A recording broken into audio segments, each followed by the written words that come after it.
Good morning, all. Welcome to Learners Academy.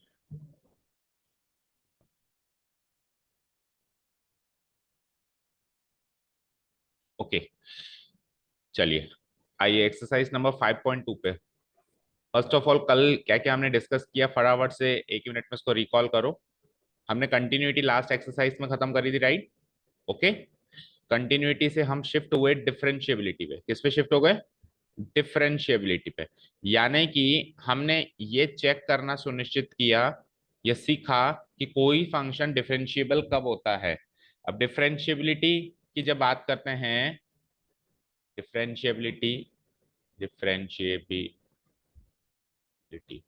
की जब बात करते हैं, तब दो तरीके से बात करी जाती है। जैसे कंटिन्यूटी की भी दो तरीके से बात की जाती थी, at a point and overall as a function. Overall as a function, दो तरीके से बात की जाती थी। तो सिमिलरली डिफरेंशिएबिलिटी की भी दो तरीके से बात की जाती है। एट अ पॉइंट सी, सी नामक एक पॉइंट पे बात की जाती है, वह सी इज अ रियल नंबर, और ओवरऑल एज अ फंक्शन भी बात की जाती है। अब कोई फंक्शन डिफरेंशिएबल है या नहीं है, ये चेक कैसे करते हैं? ये चेक करने के लिए हम क्या करते हैं, पहले ओवरऑल, पहले एट ए पॉइंट सी की बात कर रहा हूं मैं। तो डिफरेंशिएबिलिटी एट ए सी कैसे चेक करेंगे? Differentiability at a c check करने के लिए हम ये चेक करेंगे कि limit extending towards c f of x minus f of c divided by x. यहां पे ध्यान दो, एक सेकंड के लिए नजर नहीं हटनी चाहिए अब आपकी। इसी को एक्चुअली एफ डैश सी कहा जाता है। इसी को एक्चुअली क्या कहा जाता है? This whole thing is actually what? F dash c. ये एग्जिस्ट करती है या नहीं करती है? अगर ये एग्जिस्ट करती है, यानी कि ये derivative of function at point c है, अगर ये एग्जिस्ट करता है, तब तो मैं कह दूंगा the function is differentiable at the point c. और ये एग्जिस्ट नहीं करता है तो कहूंगा it is not differentiable at the point c. अब वो एग्जिस्ट करता है या नहीं करता है, वो चेक करने के लिए अगेन हम इस लिमिट को दो लिमिट्स में ब्रेक करते हैं, left hand limit and right hand limit. इस केस में इसको कह देंगे left hand derivative and right hand derivative. तो left hand derivative and right hand derivative क्या होता है? As it is copy paste कर दीजिए, बस जहां पे सी लिखा है, सी के ऊपर माइनस साइन, सी के ऊपर प्लस साइन। समझ आया? As it is copy paste कर सकते हैं क्या हम इसको? बोलो। लिमिट एक्सटेंडिंग टुवर्ड्स सी के ऊपर नेगेटिव साइड लगाता हूं, और इसको कॉपी पेस्ट मारो, f of x minus f of c divided by x minus a. इधर भी कॉपी पेस्ट करो। So limit extending towards positive side of c, f of x minus f of c divided by x minus c. आगे क्या किया जाता है? आगे इस इन दोनों लिमिट्स को एक्सटेंडिंग टुवर्ड्स जीरो में कन्वर्ट किया जाता है, जैसे कंटिन्यूटी में करते थे। Left hand limit right hand limit करने के बाद उसको एच में कन्वर्ट करते थे, यहां पर भी करेंगे। एच में कन्वर्ट करने के लिए जहां जहां एक्स है वहां पे सी माइनस एच, और यहाँ पे जहां जहां एक्स है वहां पे c plus h. Okay fine, करें। सो आ जाओ, इस साइड आ जाओ, पहले लेफ्ट हैंड डेरिवेटिव को कन्वर्ट करते हैं। So limit extending towards c minus तो कन्वर्ट हो जाएगा एक्सटेंडिंग टुवर्ड्स जीरो में। और आ जाओ जहां जहां एक्स वहां वहां सी माइनस एच करो जरा, तो ये क्या हो जाता है? F of c minus H.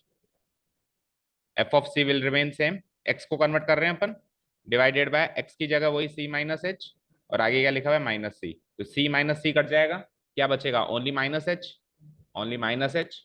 Done. अब इस माइनस साइन को अगर मैं ऊपर न्यूमरेटर में शिफ्ट कर दूं, तो ये भाई साहब इधर और ये भाई साहब इधर आ जाएंगे, फ्लिप हो जाएंगे। ठीक है, तो इसको फ्लिप कर देते हैं, नीचे से माइनस हटा देते हैं और ऊपर इसको इधर कर देते हैं, तो ये हो जाएगा f of c minus f of c minus h. ये सोनो, f of c minus f of c minus h. ये है हमारा लेफ्ट हैंड डेरिवेटिव का फाइनल फॉर्मूला। ठीक है, बन के ऐसा है। अब राइट हैंड डेरिवेटिव का फाइनल फॉर्मूला देखो, इसको भी कन्वर्ट करो। तो limit x tending towards zero, x की जगह क्या डालूंगा? सी प्लस एच, तो f of c plus H minus f of c will remain same, और नीचे एक्स की जगह क्या डालूंगा? सी प्लस एच, फिर क्या आ गया? माइनस सी, सी माइनस सी कैंसिल आउट हो, क्या बचेगा? एच। अब पिछले वाले केस में तो एच नेगेटिव बचा था, इसमें एच पॉजिटिव बचा है, तो इसमें कुछ करने की जरूरत नहीं है। ये राइट हैंड डेरिवेटिव का फाइनल फॉर्मूला है, वो लेफ्ट हैंड डेरिवेटिव का फाइनल फॉर्मूला है, ये राइट हैंड डेरिवेटिव का फाइनल फॉर्मूला है। अब अगर वेटेज अच्छा है तो आपको पहले इससे ये, फिर इससे इस पे पहुंचना है, और राइट हैंड डेरिवेटिव में इससे ये और इससे इस पे पहुंचना है। और अगर वेटेज थोड़ा सा कम है तो आप directly left hand derivative right hand derivative के फॉर्मूले यूज कर सकते हो। मतलब ये एक्सप्लेनेशन करने की जरूरत नहीं है, सीधे आप left hand derivative right hand derivative का फॉर्मूला यूज करो, आगे सॉल्व करो और चेक करो कि लिमिट ये डिफरेंशिएबल है या नहीं है। और एक और चीज सुनो, अगर ये तो सर एट ए पॉइंट सी की बात हुई है, ये सारे तामझाम किसके लिए हुआ है? At a point c. Overall as a function की बात करें तो व्हाट वी विल डू, हम राइट एंड डेरिवेटिव का फॉर्मूला चुरा लेंगे और सी की जगह एक्स लगा देंगे, और सी की जगह एक्स लगाने के बाद जो फॉर्मूला बनेगा यही हमारा overall as a function derivative differentiability check करने का फॉर्मूला है। और इस फॉर्मूले को ही फर्स्ट डेरिवेटिव प्रिंसिपल भी कहा जाता है, मतलब ओवरऑल फॉर्मूले। अगर किसी फंक्शन का डेरिवेटिव निकालना के लिए कहा जाए यूजिंग फर्स्ट डेरिवेटिव प्रिंसिपल, तो दिस इज द फॉर्मूला। कौन सा वाला फॉर्मूला? राइट हैंड डेरिवेटिव वाला फॉर्मूला। उसमें सी को किससे रिप्लेस कर दिया हमने? एक्स से रिप्लेस कर दिया। सारी बातें क्लियर है? ठीक है। डिफरेंशियबिलिटी चेक करने का फॉर्मूला ये होता है, बट कन्वर्ट करने के बाद ये हो जाता है, एच में कन्वर्ट करने के बाद ये दोनों बन जाते हैं। उसमें से राइट हैंड डेरिवेटिव वाला फॉर्मूला चुरा के सी को वापस एक्स से रिप्लेस करते हैं, तो overall as a function differentiability check करने का फॉर्मूला बन चुका है। ये डेरिवेटिव निकालने का फॉर्मूला भी वही बन चुका है। अभी अपन एक साइन एक्स का निकाल के भी देखेंगे, जैसा अपने क्लास 11 में भी निकाला था यूजिंग फर्स्ट डेरिवेटिव प्रिंसिपल। ये सारी बातें क्लियर है? अब डिफरेंशियबिलिटी चेक करने के हमारे कोर्स में या हमारे एक्सरसाइज में दो ही क्वेश्चन हैं, तो फर्स्ट ऑफ ऑल हम इन दोनों को निपटाएंगे। हम चेक करेंगे differentiable at x equal to 1 है, या फिर x equal to 1 x equal to 2 greatest differentiable है या नहीं है। ये दोनों होने के बाद वापस चलेंगे नोट सेक्शन पे। फिर बचे हुए 8 क्वेश्चंस के लिए हमको अभी कुछ नोट्स और पढ़ने हैं, जिसमें सबसे पहले आएगा Lebanese rule, quotient rule and सबसे इंपॉर्टेंट चेन रूल। ये 3 रूल जब तक हम नहीं पढ़ेंगे तब तक ये 1 to 8 हम सॉल्व नहीं कर सकते। तो मैंने कुछ नोट्स और अभी बाकी हैं, तो पहले इन दोनों को खत्म करें। डिफरेंशियबिलिटी चेक करने के लिए क्या करेंगे अभी बता दिया। चलिए स्टार्ट करो। तो question number 9 is prove that the function f given by fx equal to modulus x minus 1 where x belongs to any real number is not differentiable at x equal to 1। अब short में तो आपको बताया हुआ है कि modulus function जो है ओनली एक पॉइंट पे डिफरेंशिएबल नहीं होता, जहां पे उसका काटा बदलता है, जहां पे उसकी डेफिनेशन बदलती है उस पॉइंट पे वो डिफरेंशिएबल नहीं होता। तो x माइनस 1 का काटा x इक्वल टू 1 पे बदलेगा तो बस वो वहीं पे डिफरेंशिएबल नहीं होगा। ऐसा आपको इसमें साबित करके बताना है। अब ये तो हमको हमारी जनरल अंडरस्टैंडिंग है कि नहीं होता है, लेकिन जब साबित करने के लिए कहे तो अभी वाला तरीका left hand derivative right hand derivative अगर वो दोनों इक्वल आ जाएं तो हम कह देंगे कि वो एग्जिस्ट करती है, लिमिट लिमिट एग्जिस्ट करती है, लिमिट डिफरेंशिएबल है। और अगर नहीं आए तो कह देना कि नहीं है। शुरू करें। The given function is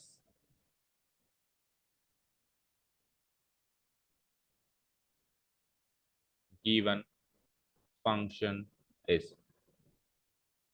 differentiability check करने के दो ही क्वेश्चन हैं और शायद ही एग्जाम में आएंगे, वो भी सीधे डेरिवेटिव निकालने के क्वेश्चन ही आएंगे। दो हैं इसलिए बस जस्ट हम फॉर्मेलिटी से इन दोनों को कर लेते हैं।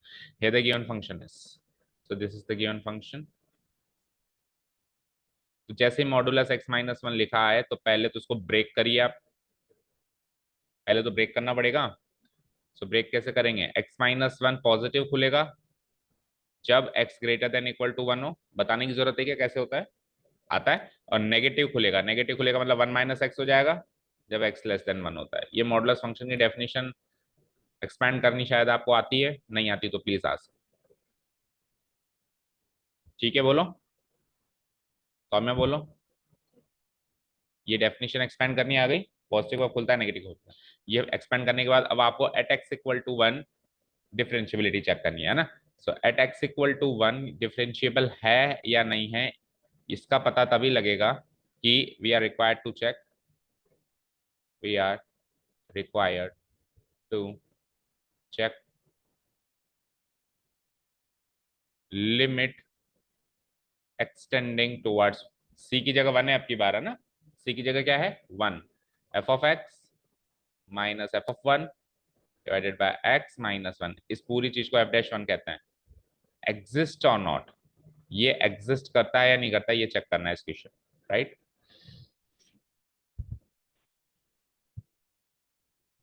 तो उसके लिए वही left hand derivative at x equal to 1 and right hand derivative at x equal to 1। तो left hand derivative at x equal to 1 L H D at x equal to 1।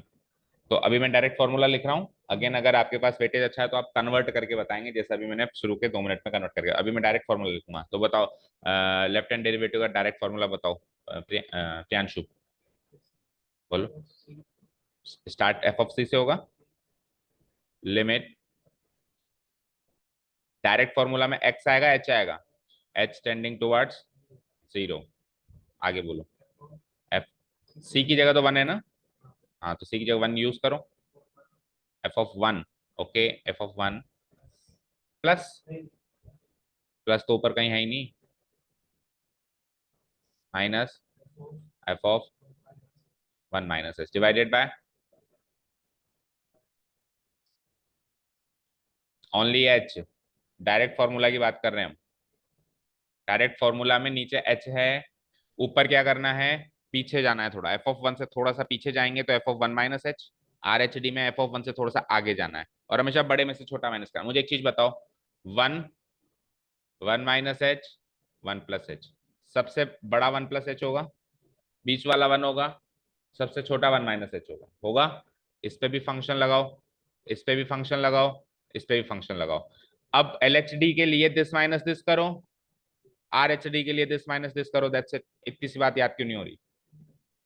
हमेशा बड़े में से छोटा माइनस करेंगे। अभी मैंने क्या किया, F of one minus f of one minus h, और नीचे हमेशा एच लगेगा और एच टर्निंग टुवर्ड्स जीरो है। अब याद हो गया? वैसे सी है ये, लेकिन अभी एक्स इक्वल टू वन बात हो रही है तो फिर वन सी की जगह हमने वन रिप्लेस कर दिया। ठीक है, ओके। एच यहाँ पे बहुत ही छोटा नंबर है, नियर टू जीरो, ये बताने की जरूरत नहीं है, हम पूरी कंटिन्यूटी सॉल्व करके आए। चलिए अब इधर आइए, इसको सॉल्व करने के लिए हम क्या करेंगे। अब देखो यहाँ पे आपको एफ ऑफ वन और f of one minus H को भी सॉल्व करना आना चाहिए, ये भी कोई बच्चों का खेल नहीं है। मतलब इतना करने के बाद आगे एफ ऑफ वन क्या होगा और f of one minus H क्या होगा वो भी सॉल्व करना आना चाहिए। अब एफ ऑफ वन क्या होगा, मैं रफली सॉल्व कर रहा हूँ एक बार। एफ ऑफ वन क्या होगा, F of one minus H क्या होगा, और साथ में लगे हाथ F of one plus h क्या होगा, तीनों को डिस्कस कर लेते हैं, फिर पुटअप करने की बात होगी। तो वन पर फंक्शन की वैल्यू, तो ऊपर फंक्शन की डेफिनेशन चेक करो, वन या वन से बड़े होने पर फंक्शन की डेफिनेशन क्या है, एक्स माइनस वन। तो एक्स एक्स की जगह वन पुटअप करूंगा तो क्या बनेगी, वन माइनस वन, यानी कि जीरो। तो एफ ऑफ वन जीरो है, ये चीज समझ में आई? नहीं आई? आ गई? मुझे एक चीज बताओ, एफ ऑफ एक्स अगर एक्स माइनस वन होगा तो f of one one minus one होगा क्या? सर ये कहां से पकड़ा आपने, ये वहां से पकड़ा, क्योंकि वन या वन से बड़े होने में function definition x minus one है। समझ आया? क्लियर? ओके, अब आगे वन माइनस एच बताओ। वन माइनस एच मतलब वन से जस्ट लेफ्ट साइड में, तो वन से जस्ट लेफ्ट साइड में वन से छोटा हूं, बड़ा हूं या बराबर हूं? छोटा हूं, तो छोटा हूं तो definition will follow like this. तो वन माइनस एक्स में एक्स की जगह वन माइनस एच पुटअप होगा, ये चीज समझ में आई? सो वन माइनस एक्स की जगह वन माइनस एच, इसको सॉल्व करो जरा, one minus one only H. ठीक है, वन प्लस एच में मैं वन से बड़ा हूं, अगेन ऊपर वाली डेफिनेशन फॉलो होगी और एक्स की जगह वन प्लस एच आएगा, तो one plus H minus one again H. ठीक है, ये चीज समझ में आ गई अच्छे से? ओके। अब ये चीज आप यहाँ पे शो करो या डायरेक्ट लिखो, वो आपकी मर्जी है। ठीक है ना? आइए, तो f of one, F of one निकालने के लिए हमने क्या करा, एफ ऑफ वन निकालने के लिए हमने क्या करा, बोलो कौन सी डेफिनेशन फॉलो करी, एक्स माइनस वन यानी वन माइनस वन, तो one minus one, F of one क्या है, वन माइनस वन, समझ आया? Minus f of one minus H के लिए मैंने नीचे वाली डेफिनेशन फॉलो करी, उसमें मैं क्या करना है, वन माइनस एक्स, तो वन माइनस एक्स की जगह one minus H, one minus H divided by नीचे। अच्छा, लिमिट लगाना भूल गया मैं, आप लगा दो यहाँ पे, limit h tending towards zero, जब तक एच की वैल्यू जीरो पुटअप नहीं होती हमेशा ये लगाना है, एच टेंडिंग टुवर्ड्स। बड़े आगे हम, ठीक है, limit h tending towards zero further solve करते हैं। तो वन माइनस वन तो हो गया जीरो, वन माइनस वन तो हो गया जीरो, आगे बढ़ो, तो one minus one minus H, H तो ये माइनस एच आ गया क्या, चेक करो, ओवरऑल ये माइनस एच आ गया क्या? नहीं है? क्या आएगा, माइनस एच। ओके, अब एच की माइनस एच बाई, ये एच की वैल्यू जीरो तब तक पुट नहीं होती तब तक ये पूरा सिंप्लीफाई नहीं हो जाता, तो अभी और सिंप्लीफाई हो सकता है। तो ये क्या हो जाता है, limit h tending towards zero of the of minus one. अब माइनस वन में एच पुट अप करने के लिए है नहीं, तो कांस्टेंट वैल्यू माइनस वन इसका फाइनल, तो एल एच डी आ गया मेरा माइनस वन, ये चीज समझ में आई? Okay, now R H D देखते हैं, आर एच डी भी सेम आती है या नहीं आती। R H D at x equal to one, सौ में आर एच डी का फॉर्मूला बोलो, डायरेक्ट फॉर्मूला एच वाला। Yes, f of one plus h, one से स्लाइटली राइट में जाओ, उससे छोटा एफ ऑफ वन है माइनस अपॉन एच, याद हुआ? ओके, अब डेफिनेशन फुल रखो as per the given definition in the question. h tending towards 0। So 1 से बड़े होने पे डेफिनेशन क्या है, x minus one. X minus one में x की जगह क्या रखेंगे, 1 प्लस एच, तो 1 plus H minus one, minus f of one हमने ऊपर भी निकाला था, 1 माइनस वन निकला था, divided by H, limit h tending towards 0। इसको सॉल्व करेंगे तो ये h हो जाएगा overall, h by H, h by H को सॉल्व करेंगे तो 1 हो जाएगा, और 1 पे लिमिट पुट अप करेंगे तो 1 आ जाएगा। So L H D R H D clearly equal नहीं है, that means this function is not differentiable at x equal to. Done, इतना हो गया नोट डाउन। तो मैं लिखूंगा here L H D at x equal to 1 is not equal to R H D. L H D R H D का मतलब पता है ना, left hand derivative, right hand derivative. So limit x tending towards 1 f of x minus f of 1 divided by x minus 1, or in other words we can say f dash 1 does not exist, does not exist। इसका derivative exist ही नहीं करता 1 पे,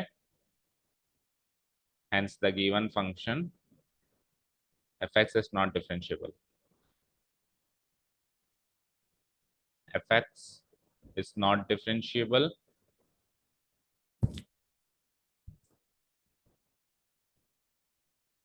at x equal to 1। Proved, prove करना था तो लिख दो prove.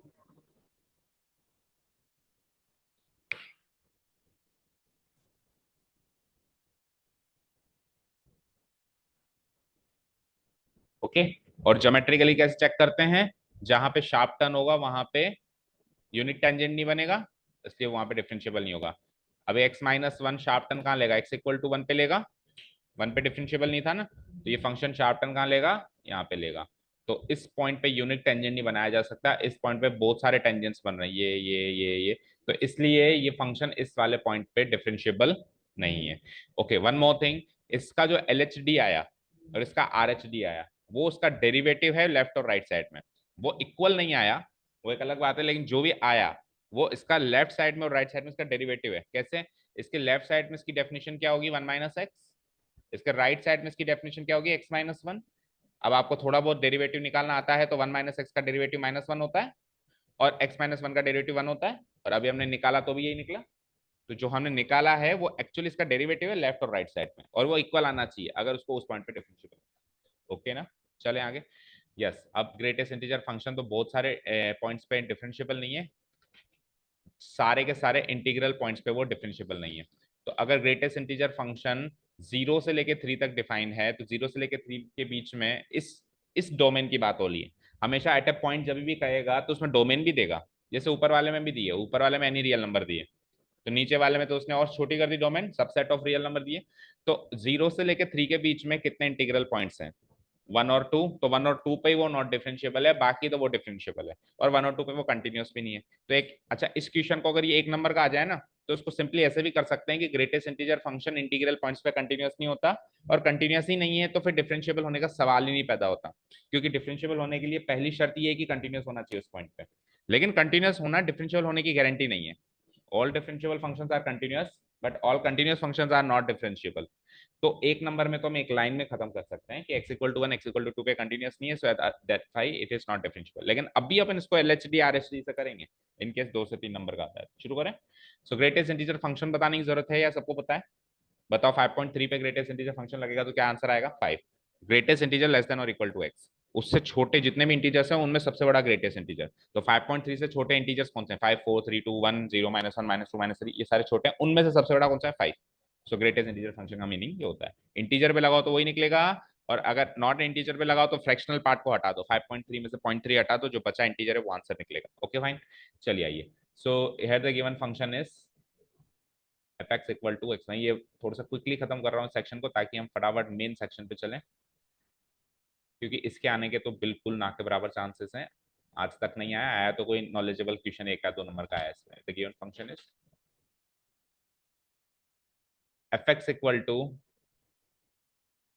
This अब यहाँ पे आपको जब भी आप इसको कर रहे हो तो इसको आपको मेंशन करना जरूरी है, वेयर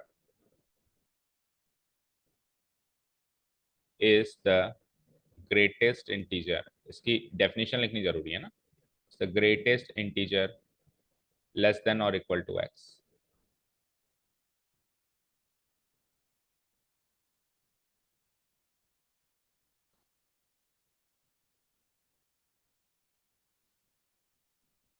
अब at x equal to 1 check करते हैं अपन डिफरेंशियबिलिटी,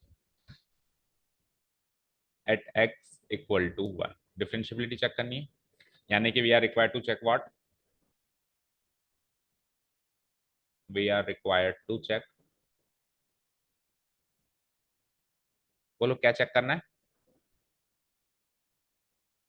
बोलो क्या चेक करना है, limit extending towards 1, continuity check करते थे तो भी लिमिट एक्सटेंडिंग टुवर्ड्स 1 लिखते थे यहाँ पे, फिर लेफ्ट राइट में तोड़ते थे, बस वहां पे सिंपली एफ एक्स लिख देते थे, कंटिन्यूटी में यहाँ पे सिंपली क्या लिख देते थे, एफ एक्स। अभी एफ एक्स के आगे भी बढ़ना है, f of x minus f of 1 divided by x minus 1, और इसको दूसरे शब्दों में क्या कहते हैं, f dash 1, f dash 1 exist और नॉट, ये चेक करना है।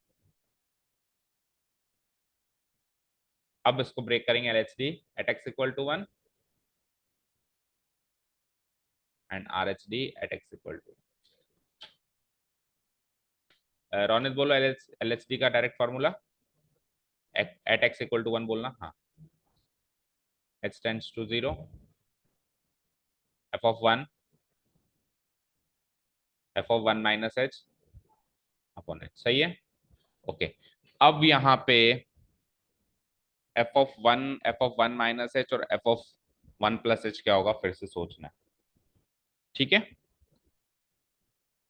F of 1, f of 1 minus h, f of 1 plus, क्योंकि इन तीनों की जरूरत पड़ेगी, ठीक है, एल एच डी में इन दोनों की जरूरत पड़ेगी, आर एच डी में इन दोनों की जरूरत पड़ेगी, तो ये क्या होगा as per the given function, वो सोचना है।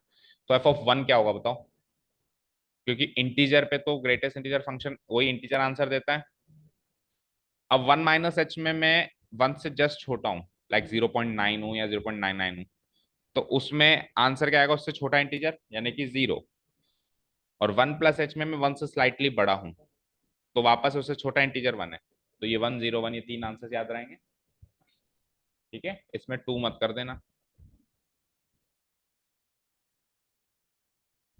देखो जीरो डोमेन में नहीं है, जीरो डोमेन में नहीं है, ये इसकी डोमेन नहीं है, ये इसकी रेंज है, ये तो आउटपुट आ रहा है, ओके।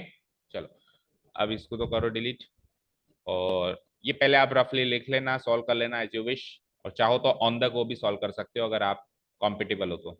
एफ ऑफ 1 को मैं लिखता हूँ greatest integer function 1, f of 1 minus H को लिखता हूँ मैं greatest integer function 1 minus H divided by H. अच्छा लिमिट फिर लिखना भूल गए क्या, लिमिट एच टेंडिंग टुवर्ड्स 0 लिखना कंपलसरी है,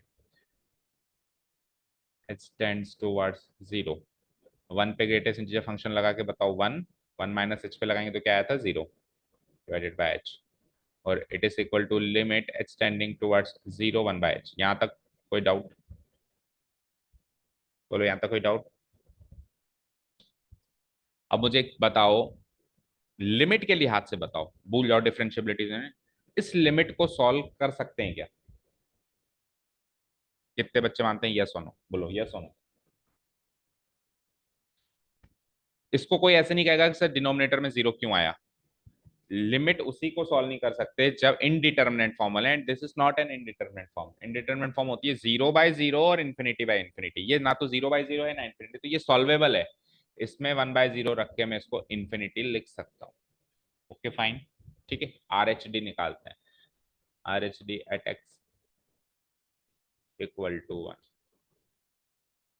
आर एच डी का फॉर्मूला बताओ प्रियांशु, लिमिट, हाँ हाँ हाँ हाँ हाँ, on h, limit h tend towards 0, 1 plus h पे ग्रेटेस्ट इंटीजर लगाओ, 1 पे ग्रेटेस्ट इंटीजर लगाओ divide by h, 1 plus h पे भी लगा के बताया था 1 आया था, 1 पे भी 1 आया था, लिमिट लिखना पड़ेगा, क्या है डिटर्मिनेंट इनडिटरमिनेट फॉर्म में अभी, लेट्स सी, 1 प्लस एच पे क्या आया था, अभी 1 आया था, और 1 माइनस 1 पे क्या आया था, 1 पे भी बनाया था, 1 minus 1 divide by H.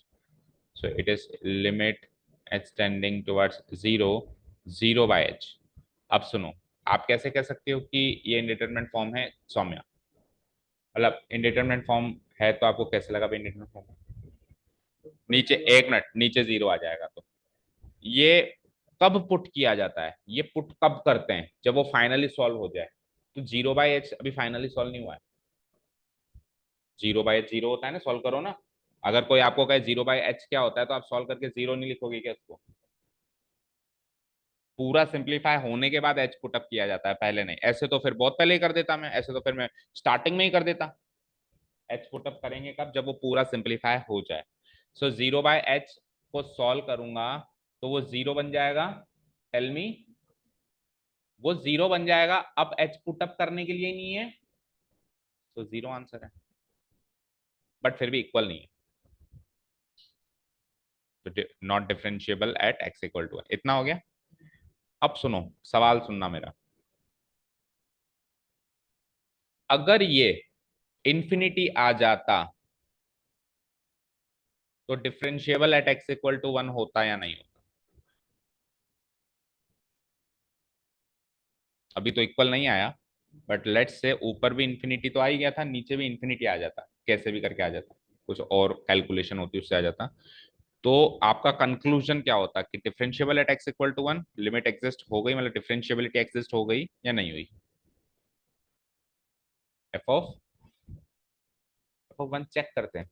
Check मतलब सब हो गया, सॉल्यूशन करने का फाइनल आंसर इंफिनिटी आ गया, करेक्ट है। आप तो ये बताओ, जब एल एच डी इंफिनिटी आए और आर एच डी इंफिनिटी आए तो कंक्लूजन क्या होगा? सवाल ये, सवाल ये नहीं है कि कैलकुलेशन सही है, नहीं कैलकुलेशन सही है। एल एच डी और आर एच डी इक्वल चाहिए, दोनों इंफिनिटी आ गए, तो अब डिफरेंशिएबिलिटी एग्जिस्ट करेगी कि नहीं करेगी?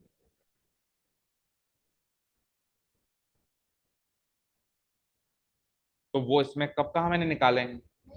यहां तो निकालते ही नहीं है ना, यहां थोड़ा निकालते हैं। हाँ, बोलो, डिफरेंशिएबिलिटी एग्जिस्ट करेगी? क्यों?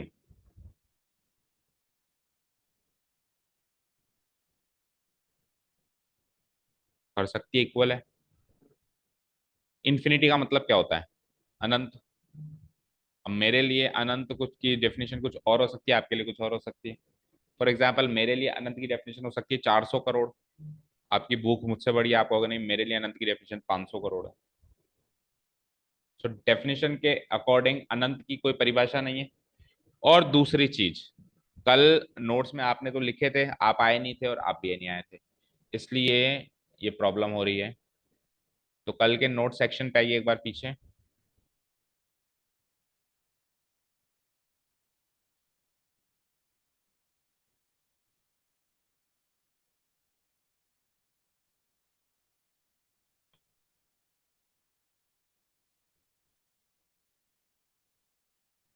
हम्म, देखो इधर लाइन लिखी थी हमने वहां पे, provided that this value should exist not infinite. तो इक्वल आने के बाद भी अगर वो इनफाइनाइटली है, एग्जिस्ट करती है, वो लिमिट एग्जिस्ट तो कर रही है बट वो इनफाइनाइटली एग्जिस्ट कर रही है, उसकी वैल्यू एक इनफाइनाइट वैल्यू आ रही है, तो भी डेरिवेटिव या डिफरेंशिएबिलिटी एग्जिस्ट नहीं करेगी। ये फाइनाइटली एग्जिस्ट करनी चाहिए। हमारे केस में एग्जिस्ट तो कर रही है, बट कैसे कर रही है? इनफाइनाइटली एग्जिस्ट कर रही है। अभी क्लियर है क्या? तो हालांकि अभी तो ये 0 है, अभी तो बात ही खत्म हो गई, लेकिन कल को अगर ये 0 ना होकर इन्फिनिटी हो जाए तो भी differentiability does not exist conclusion रहेगा। ठीक है, चलो अब खत्म करो अभी तो 0 के हिसाब से इसको। वही पहले वाले steps here, L H D at x equal to 1 था ना, is not equal to R H D at x equal to 1। So limit x tending towards 1 f of x minus f of 1 divided by x minus 1, और इसको क्या कहते हैं? F dash 1। does not exist, does not exist, hence hence the function is not differentiable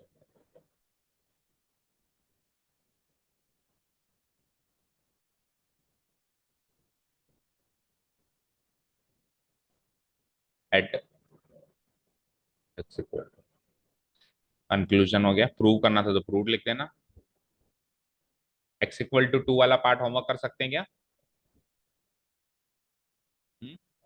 x equal to 2 में क्या क्या changes करोगे एक बार देखो, यहीं पे ऐसे ही ये 2 हो जाएगा, और 2 पे निकालेंगे तो f ऑफ 2, ये 2, ये 2, ये 2, आगे बढ़ो इधर 2, 2, 2। ठीक है, तो f ऑफ 2 क्या होगा? 2 पे ग्रेटेस्ट इंटीजर फंक्शन निकालेंगे 2, 2 माइनस h पे निकालेंगे तो 1, 2 minus 1 1, again 1 by H, again infinity.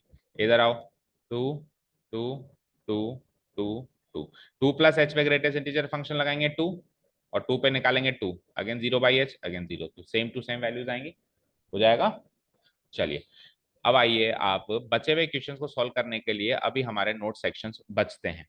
तो आइए वापस नोट सेक्शन पे, कल हमने कहाँ पे खत्म किया था उसके आगे हम चलते हैं। This is the final formula to find the derivative of a function, overall derivative of a function using first derivative principle. जो आरएचडी का फॉर्मूला कॉपी कर लो, उसमें सी की जगह वापस एक्स रख दो, ठीक है।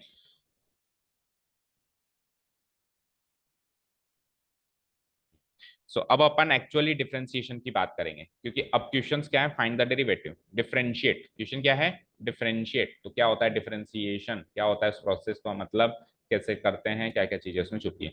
सो एक्चुअल डिफरेंशिएशन का प्रोसेस का मीनिंग है the process of finding the derivative of a function, the process of finding the derivative of a function at a point is called differentiation।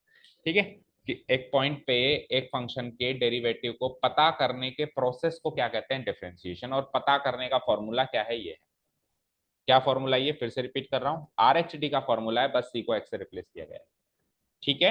And the process और method to find out the derivative of f x equal to this. यहाँ तो कोई doubt नहीं, okay आगे बढ़ो। अब ये video से आप कॉपी करना नोट्स, अपन खत्म करते हैं। And it is also called the first principle of differentiation, इसी को फर्स्ट प्रिंसिपल ऑफ डिफरेंशिएशन भी कहा जाता है। अब अपन एक काम करते हैं, पूरे चैप्टर में अपने को किसी भी क्वेश्चन को फर्स्ट प्रिंसिपल ऑफ डिफरेंशिएशन से सॉल्व तो नहीं करना, वो 11th में एक क्वेश्चन एक्सरसाइज में जरूर था, याद है आपको? इस बार तो एक भी नहीं है, बट फिर भी हम हमारी प्रैक्टिस के लिए वही 11th के उस वाले क्वेश्चन को रिपीट कर रहे हैं। साइन एक्स का डेरिवेटिव यूजिंग फर्स्ट प्रिंसिपल आपको निकालना है, शुरू करें। ओके, तो इसमें यहाँ पे सॉल्यूशन है पूरा, यहीं से समझते हैं। Derivative of sine x by first principle of differentiation, तो उससे लिमिट निकालने का थोड़े से कॉन्सेप्ट्स भी रिपीट हो जाएंगे आपके, ठीक है। F x equal to sine x है, एफ डैश एक्स चाहिए, ओके। तो आर एच डी वाला फॉर्मूला लगाऊंगा मैं, ये वाला, ठीक है। एक्स प्लस एच पे फंक्शन लगेगा तो sine of x plus h, और एक्स पे फंक्शन लगेगा तो साइन एक्स, क्योंकि फंक्शन साइन एक्स है। चलते हैं आगे, इसको sine of a plus b से एक्सपेंड करो, sine x cos h plus cos x sine h, expand हो गया ये, बताओ, हो गया। Sine of a plus b, sine x cos h plus cos x sine h, ठीक है। माइनस साइन एक्स आगे है, इन दोनों में से साइन एक्स लो कॉमन, तो इन दोनों में से साइन एक्स हम कॉमन लेंगे तो क्या बचेगा, कॉस एच माइनस वन बचेगा, और आगे cos x sine h as it is, कोई डाउट नहीं है। नाउ डू वन थिंग, इस एच को दोनों तरफ एक बार डिस्ट्रीब्यूट कर दो, ठीक है। तो एच को जब मैंने दोनों तरफ डिस्ट्रीब्यूट किया तो दो लिमिट्स बन गई, बोलो। अच्छा एक और चीज सुनो, जैसे मैंने एच को इसमें डिस्ट्रीब्यूट किया और इसको सॉल्व करने की कोशिश करी, तो जब limit h tending towards zero है, तो वहां पे sine x as a constant treat हो रहा है, वो बाहर आएगा, क्योंकि लिमिट एक्स की थोड़ी ना, लिमिट एच की है। तो एच की क्वांटिटीज अंदर रहेंगी, एक्स या वाई या बाकी सबकी क्वांटिटीज बाहर जाएंगी, तो यहाँ पे साइन एक्स बाहर चला गया। और उस वाले की बात करेंगे, जब इस वाले पार्ट की बात करेंगे, तो उसमें कॉस एक्स बाहर चला जाएगा, और limit sine h by h पे रह जाएगी ओनली। समझ गए क्या चीज, बोलो। तो इस पे लिमिट रह गई, इस पार्ट पे इसका साइन एक्स बाहर चला गया, इस पे लिमिट रह गई, इस पार्ट पे इसका कॉस एक्स बाहर चला गया, और ये तो स्टैंडर्ड लिमिट इक्वेशन है, इसकी वैल्यू वन होती है, तो कॉस एक्स इंटू वन ये हो गया। अब रही बात, केवल देखो इसकी वैल्यू वन हो गई, ये कॉस एक्स हो ही गया, ये साइन एक्स हो गया, अब केवल इसको सॉल्व करना है, अब केवल इसको सॉल्व करना है। तो कॉस एच माइनस वन को क्या लिख सकते हैं अपन, using trigonometric identity, minus two sine square h by two, half angle में कन्वर्ट करेंगे तो इस कॉस एच माइनस वन को ये लिख सकते हैं, बोलो, नहीं लिख सकते क्या? वन माइनस कॉस एच को अपन पॉजिटिव लिखेंगे और कॉस एच माइनस वन है तो अपन नेगेटिव लिखेंगे, ठीक है।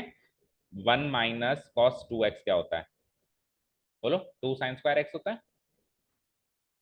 तो टू एक्स की जगह एक्स होगा तो एक्स बाय टू होगा, और ये फ्लिप होगा तो इसके आगे माइनस लग जाएगा, एक्स की जगह एच आएगा। ठीक है, डन। ओके, अब इसको सॉल्व करते हैं। तो देखो लिमिट इक्वेशन में हमने लिमिट इक्वेशन ये वाली सीखी है, इधर देखो स्क्रीन पे। तो हमको तीन जगह सेम चीज चाहिए होती है, एक, दो, तीन। अब इस हिसाब से इसको सॉल्व करने की कोशिश करो।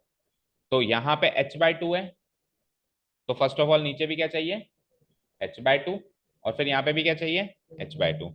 लेकिन स्क्वायर भी है, तो स्क्वायर भी है तो फिर h बाय टू का भी स्क्वायर चाहिए। एंड क्या होता है h बाय टू का square, H square by four. That means h को h स्क्वायर बाय फोर बनाना पड़ेगा। ऐसा करने के लिए इसको h बाय फोर से मल्टीप्लाई करना पड़ेगा, और h बाय फोर से इधर करेंगे तो ऊपर भी करना पड़ेगा। ये चीज समझ में आई? हमको ये सोचना है नीचे वालों को कैसे मल्टीप्लाई करें। उसके लिए आगे वाला एंगल देखा, और फिर इसका स्क्वायर था तो h बाय टू का स्क्वायर किया। Overall h square by four मुझे चाहिए, एक h ऑलरेडी रखा हुआ है, यानी h बाय फोर और एक्स्ट्रा ऐड करना है। सो ऊपर मल्टीप्लाइंग एंड डिवाइड मैंने कर दिया h बाय फोर से, कर दिया। तो यहाँ पे h by four minus two से मल्टीप्लाई हो गया, और नीचे उससे मल्टीप्लाई हो गया, डन। इसको सॉल्व करेंगे तो ये क्या हो जाएगा, माइनस एच बाय टू, जिसमें से माइनस वन बाय टू को वापस बाहर निकाल दो कॉन्स्टेंट पार्ट को, अंदर ओनली h रह गया, ठीक है। माइनस एच बाय टू में से again minus one by two तो बाहर आ गया, अंदर ओनली क्या रह गया, h रह गया। और इसको होल स्क्वायर कर दो, sine h by two divided by h by two का होल स्क्वायर। तो इधर तो बन गई स्टैंडर्ड लिमिट इक्वेशन। अब again algebra of limit use करो। अलजेब्रा ऑफ लिमिट क्या कहता है कि ये इनटू हो रहा है ना, तो इसको अलग लिमिट दो, इसको अलग लिमिट दो। तो इसको अलग लिमिट दे दी मैंने यहाँ पे, और उसको अलग लिमिट देके उधर तो h का h ही रखा, इधर h बाय टू कर दिया। क्योंकि अगर h टेंडिंग टुवर्ड्स जीरो है तो h बाय टू भी टेंडिंग टुवर्ड्स जीरो ही होगा होगा। लेकिन कहाँ h लिखना है, कहाँ h बाय टू लिखना है, वो आपकी मर्जी है।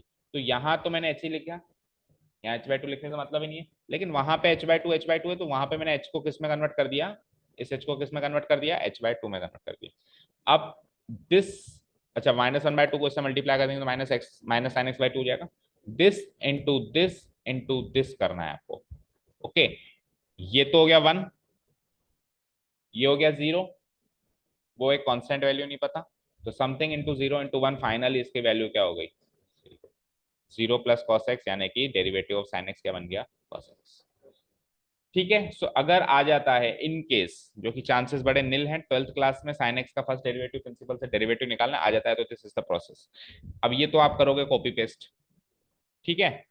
आप एज एन एक्स्ट्रा प्रैक्टिस के हिसाब से cos x और tan x का derivative using first derivative principle कल निकाल के आएंगे as homework, done. cos x और tan x का डेरिवेटिव यूजिंग इस प्रोसेस से निकल के आएंगे, इसको तो कॉपी पेस्ट कर ही लोगे। अभी आगे बढ़े, और करीब करीब यही प्रोसेस फॉलो होगा, करेंगे तो, है ना। और दिक्कत आए तो कल आके पूछेंगे। चलिए आगे बढ़ते हैं। जब हमने डेरिवेटिव निकालना सीख लिया तो कुछ नोटेशन सीखने पड़ेंगे अभी। नोटेशंस क्या है, ध्यान से सुनो। देखो, अगर y एक x का फंक्शन है तो उसके डेरिवेटिव को चार नोटेशन से डिनोट किया जाता है, y dash, f dash x, dy by d x, D F of x by d x. इनका थोड़ा थोड़ा मीनिंग समझते हैं। एक तो डैश लगाने का मतलब डेरिवेटिव होता है कैलकुलस, तो डैश लग गया मतलब डेरिवेटिव तो है। तो अगर मैं y के हिसाब से देखूं तो y डैश, और एफ एक्स के हिसाब से देखूं तो एफ डैश एक्स, ठीक है। अब ये जो नोटेशन है इसको कहते हैं ऑपरेटर नोटेशन, ठीक है। ऑपरेटर नोटेशन का मतलब क्या, डी बाई डी एक्स। मैंने कहा इस फंक्शन का डेरिवेटिव निकालो, तो आप उस फंक्शन के आगे क्या पुटअप कर दो, डी बाई डी एक्स। जैसे मैंने कहा एक्स स्क्वायर का डेरिवेटिव निकालो, तो आप क्या कर दोगे, d by d x of x square, ठीक है। डी का मतलब डेरिवेटिव, और dx का मतलब with respect to x। dx का मतलब क्या है, with respect to x। Actually function जिसका है उसी के रेस्पेक्ट में डिफरेंशिएट किया जा सकता है। फॉर एग्जांपल अगर y इक्वल टू x का फंक्शन है तो डिफरेंशिएशन भी x से होगा। अगर ये t का होता तो विथ रेस्पेक्ट टू t होता। जिसका डेरिवेट, जिस फंक्शन जिस वेरिएबल का है, जो वहां पे इंडिपेंडेंट वेरिएबल है, y is equal to x square में y तो कहा जाता है डिपेंडेंट वेरिएबल और x कहा जाता है इंडिपेंडेंट वेरिएबल। तो वो जिस इंडिपेंडेंट वेरिएबल का फंक्शन है डेरिवेटिव भी उसी के रेस्पेक्ट में निकाला जाएगा। और दूसरी बात, अभी विथ रेस्पेक्ट टू को मैं हर जगह WRT से लिखूंगा, आपको पता होना चाहिए इसका ना शॉर्ट में, विथ रेस्पेक्ट टू एक्स। ठीक है, तो d by d x of y क्यों लिखा, क्योंकि वाई का डेरिवेटिव निकाल रहे हैं। और अगले केस में मैंने वाई को वापस एफ ऑफ एक्स पे लिख दिया, D by d x of F of x. इनमें से सबसे ज्यादा प्रचलित जो नोटेशंस हैं वो ये और ये हैं, बजाय कि ये और ये तो करीब करीब ना के बराबर है। ये केवल डिफरेंशियल इक्वेशन में काम आएगा, जब इक्वेशंस बहुत बड़ी बड़ी होंगी तो ये बड़ी बड़ी नोटेशंस ना लिख के शॉर्ट में लिखेंगे। बट इस नोटेशन की एक कमी है, इसमें ये नहीं पता चल रहा है कि विद रिस्पेक्ट टू एक्स है, वाई किसका फंक्शन है। इसमें पता चल रहा है वाई एक्स का फंक्शन है, इसमें पता चल रहा है वाई एक्स का फंक्शन है, इस नोटेशन में पता नहीं चल रहा कि वाई एक्स का फंक्शन है, ये इसकी कमी है, इसलिए इसको कम यूज करेंगे। और इन दो चैप्टर्स में तो शायद यूज ही नहीं करेंगे, वाई डैश हम यूज करेंगे डिफरेंशियल इक्वेशंस में लास्ट में, क्योंकि वहां पे बड़े बड़े नोटेशंस लिखना मुश्किल होता है, तो छोटा नोटेशन लिखते हैं। ये चीज समझ में आ गई? ठीक है, अब ये तो ओवरऑल फंक्शन का डेरिवेटिव था, ओवरऑल फंक्शन का डेरिवेटिव था। अब एट ए पॉइंट की बात करते हैं, तो एट ए पॉइंट सी में हम क्या करेंगे, देखो इसमें तो अगर इस वाले नोटेशन में एट ए पॉइंट सी लिखना है तो कुछ नहीं लिखना, इसके आगे लिख लेना है एट एक्स इक्वल टू सी। ठीक है, इसमें क्या करना है, सी की एक्स की जगह सी पुटअप कर देना। इसमें क्या करना है, d y by d x एक बार लगाना है at x equal to c, और सेम टू सेम इसमें क्या करना है, एक बार लगाना है at x equal to c. Again जैसे ये दोनों ज्यादा प्रचलित हैं और ज्यादा यूजेबल हैं, वैसे ही इनके ही फॉर्म्स ये वाली ज्यादा यूजेबल है। जैसे अभी अपन ने at x equal to one को एफ डैश वन लिखा था, तो ये वाली फॉर्म लिखी थी, तो ये नोटेशंस अपने को लिखने हैं, याद रखने हैं आगे के लिए। ठीक है, कोई डाउट नहीं यहाँ तक? ओके, आगे बढ़ो नोटेशंस के बाद। अब कुछ स्पेसिफिक फंक्शंस के डेरिवेटिव हमको आगे के लिए याद रखने हैं, तभी हम एक्सरसाइज में आगे बढ़ सकते हैं। और हमने शायद नाइन्थ कह रहा हूँ सॉरी, 11th में भी आपको रिपीट करवाया था। सबसे पहले x to the power one, ये भी याद रखते जाना, ये किस टाइप के फंक्शन है, इसको बोलते हैं polynomial function. X to the power n का डेरिवेटिव क्या होता है, जो ऊपर एन है उसको तो नीचे उतारो, और एक्स की पावर एक कम कर दो, एन माइनस वन। एक एक एग्जाम्पल लेते चलते हैं। फॉर एग्जाम्पल एक्स क्यूब का डेरिवेटिव क्या होगा बताओ, 3 तो नीचे आ जाएगा, एक्स 3 - 1 यानी कि 2। ये आया कहां से सर, वही फर्स्ट डेरिवेटिव प्रिंसिपल से आया है, आप कर लो चाहे से। एक्स क्यूब को आप फर्स्ट डेरिवेटिव प्रिंसिपल से करोगे तो भी 3x² आएगा, लेकिन अब फंक्शन इतने कॉम्प्लेक्स होंगे, बड़े बड़े होंगे, एक एक पार्ट को अगर मैं फर्स्ट डेरिवेटिव प्रिंसिपल से करने लगूंगा तो शायद पूरे पेपर में एक ही डेरिवेटिव निकल पाएगा मुझसे, इसलिए अपन डायरेक्टली भी निकालेंगे, डायरेक्टली ही निकालेंगे उससे। ठीक है, फर्स्ट डेरिवेटिव प्रिंसिपल तो अब एक तरीके से रूल आउट है, हमारी प्रैक्टिस में हमको नॉलेज के हिसाब से पता होना चाहिए। ओके, फिर आते हैं 6 ट्रिग्नोमेट्रिक फंक्शंस के डेरिवेटिव, लिखने भी हैं और शॉर्ट ट्रिक से याद भी करना है। देखते हैं, टाइम अभी देखते हैं। First derivative principle sorry, 6 trigonometric functions के डेरिवेटिव देखो क्विकली, यहां से लेकर यहां तक। साइन एक्स का डेरिवेटिव cos x, अभी अभी हमने फर्स्ट डेरिवेटिव प्रिंसिपल से सॉल्व भी किया, cos x का माइनस साइन x होगा। फिर बाकी इन चारों के स्क्वायर्स हैं, इन चारों के डेरिवेटिव डिग्री 2 के डेरिवेटिव हैं, ये डिग्री 1 के हैं, साइन और कॉस बस डिग्री 1 के हैं, बाकी ये चार डिग्री 2 के हैं। सेक स्क्वायर एक्स 10 का, और कॉट का कॉसेक स्क्वायर एक्स डिग्री 2। सेक और कॉसेक में इसकी डिग्री 1 इसकी डिग्री 1 मिला के डिग्री 2 हो गई। देखो सेक और कॉसेक में क्या करेंगे, पहले तो कॉपी पेस्ट, और फिर सेक कहाँ से आया था 10 से, ये 10 यहाँ आ गया। कॉसेक कहाँ से आया था कॉट से, तो कॉट यहाँ आ गया। अब सर किसी के नेगेटिव है किसी के पॉजिटिव है, जो सी से स्टार्ट होंगे उनके नेगेटिव हैं, बाकियों के पॉजिटिव है। सी से कौन से स्टार्ट हो रहे हैं, 1 2 3, तो इनके डेरिवेटिव नेगेटिव नेगेटिव, याद हुआ, जो सी से स्टार्ट होंगे, जो ट्रिग्नोमेट्रिक फंक्शन सी से स्टार्ट होंगे उनके। अच्छा, अभी तो ये 10 एक फॉर्मूला है, आपको जितना जल्दी हो सके इसको याद करो, क्योंकि चैप्टर एंड होते होते ऐसे 25 से 30 फॉर्मूले हमारे मुट्ठी में होंगे, क्योंकि अभी तो मैं इनवर्स ट्रिग्नोमेट्रिक फंक्शंस भी लाऊंगा, तो ये बहुत सारी चीजें आती जाएंगी। ठीक है, इससे तो स्टार्ट होगा बस चैप्टर, इन फॉर्मूला से, तो ये फाइनल नहीं है, फाइनल तो अभी बढ़ते जाएंगे बढ़ते जाएंगे बढ़ते जाएंगे। लॉगरिथमिक फंक्शंस की बात करें, सो लॉग एक्स अभी आपको पता नहीं है क्या होता है, तो अभी आप सिंपली याद रखें लॉग एक्स का डेरिवेटिव, मतलब एक तरीके से रट लें, क्योंकि एक जगह लिखे हुए रहेंगे आपके पास। अभी जब एक्सरसाइज आएगी शायद चौथी या पांचवी एक्सरसाइज, तब इसके बारे में भी बताएंगे। तो लॉग एक्स का डेरिवेटिव क्या होता है, 1/x। इसके नीचे ये ई क्या लिखा हुआ है, जैसे ज्योमेट्री में पाए का महत्व है वैसे कैलकुलस में ई का महत्व है। It is called an Euler's number, जिसकी वैल्यू 2.78 के नजदीक होती है। और देखो जब भी लॉग की बात करते हैं तो उसके बेस की बात करते हैं, जैसे मैंने कहा लॉग 10, तो टू द बेस 2 भी हो सकता है, टू द बेस 3 भी हो सकता है, टू द बेस 4 भी हो सकता है। जब कुछ भी ना कहे तो फिर अंडरस्टूड होता है टू द बेस ई। जब कुछ भी ना कहे तो अंडरस्टूड क्या होता है, to the base e. So log 10 to the base e पढ़ेंगे इसको। तो similarly log x to the base e है अगर, log x to the base e है अगर, तो उसका डेरिवेटिव 1/x है। लेकिन अगर ई नहीं है तो उसका डेरिवेटिव 1/x नहीं है। फिर उसका बेस पहले ई बनाओ और फिर चेक करो। ये सारी बात याद रखें। ओके। अच्छा जी, अगर एक्स स्क्वायर है तो उसको पॉलिनोमियल फंक्शन बोलते हैं, लेकिन अगर उल्टा है 2 टू द पावर एक्स तो उसको पॉलिनोमियल फंक्शन ही बोलते हैं, उसको क्या बोलते हैं, एक्सपोनेंशियल फंक्शन। तो सिमिलरली ये x to the power n था, ये a to the power x है। a नीचे है, x ऊपर है, तो ये क्या हो जाएगा, एक्सपोनेंशियल फंक्शन। इसका डेरिवेटिव क्या होता है, पहले तो इसको कॉपी पेस्ट करो और जो नीचे नंबर है उसका लॉग निकालो। और अंडरस्टूड है, कुछ भी नहीं कह रहा हूं तो टू द बेस की ही निकलेगा। ओके। अब a to the power x से अगर मैं e to the power x में आ जाऊं तो बताओ, पहले तो कॉपी पेस्ट कर दिया मैंने, अब आगे क्या लिखूंगा, लॉग, नीचे क्या रखा हुआ है e, और कुछ भी नहीं कहता हूं तो टू द बेस e। और लॉग जिस पर निकाल रहे हैं बेस भी सेम है तो उसकी वैल्यू हमेशा 1 होती है। ये चीजें सब आप आगे सीखेंगे। जैसे log 2 to the base 2 1, log 3 to the base 3 1, log 10 to the base 10 1, log 7 to the base 7 1, तो log e to the base e भी 1। तो ये 1 हो गया, तो 1 into e to the power x, तो इसको लिखने की जरूरत नहीं है, simply e to the power x. तो ये 10 फॉर्मूले याद हो जाएंगे कि कल तक कभी हम एक्सरसाइज में स्टार्ट कर सकते हैं। एक last topic algebra of derivatives, और फिर एक चेन रूल बचेगा। तो चेन रूल विल टेक थोड़ा सा टाइम, 5 से 10 मिनट, तो उसको फिर अपन कल आते ही पहले चेन रूल सिखाएंगे, चेन रूल सिखाते ही फिर अपन क्वेश्चन स्टार्ट कर देंगे। हाँ हाँ, तो ये तो 1 मिनट का ही है algebra of derivatives, hardly take 1 minute more. फिर अपन उसके बाद चेन रूल ही रह जाएगा ना केवल, तो फ्रेश पेज से अपन बस चेन रूल पढ़ेंगे। अलजेब्रा का मतलब क्या होता है, अलजेब्रा का मतलब होता है प्लस माइनस करना।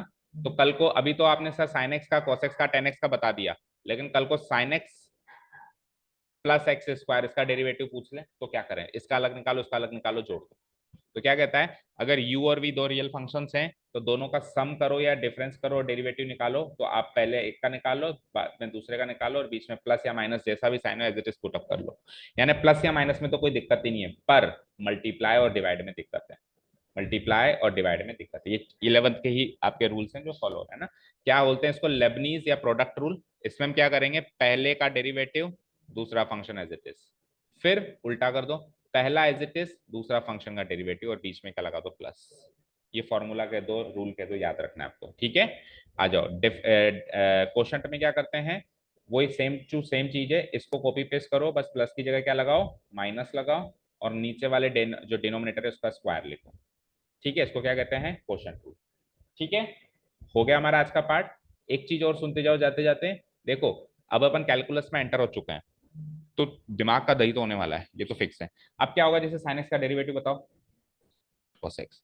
तो साइन एक्स का derivative cos x, sign x का डेरिवेटिव cos x, हमारा सबकॉन्शियस माइंड इतना याद कर लेता है इसको कि कल को कभी साइन एक्स लिखा रहता है ना, जैसे मैंने लिखा sine x plus x square, है ना, तो अगले स्टेप में आपका दिमाग साइन एक्स को cos x लिख देता है और एक्स स्क्वायर को 2x लिख देता है। अरे भैया, ये इसकी वैल्यू नहीं है, ये इसका डेरिवेटिव है। समझ गए। सो डेरिवेटिव अगर इसके आगे डी बाई डी एक्स लिखा हुआ है तो cos x लिखना है, ये नहीं लिखा हुआ है तो साइन एक्स ही होता है, साइन एक्स cos x नहीं होता, और एक्स स्क्वायर ही होता है। ठीक है, इस चीज का खास ध्यान रखना, साइन एक्स को साइन एक्स ही लिखना है, साइन एक्स को cos x नहीं लिखना, साइन एक्स के डेरिवेटिव को cos x लिखना है। ओके, चलो कल चेन रूल पढ़ के और कल से एक्सरसाइज स्टार्ट करेंगे। Thank you so much for listening to us, have a nice day, keep learning, bye. बेटा आपकी फीस कब जमा होगी, आज करवाई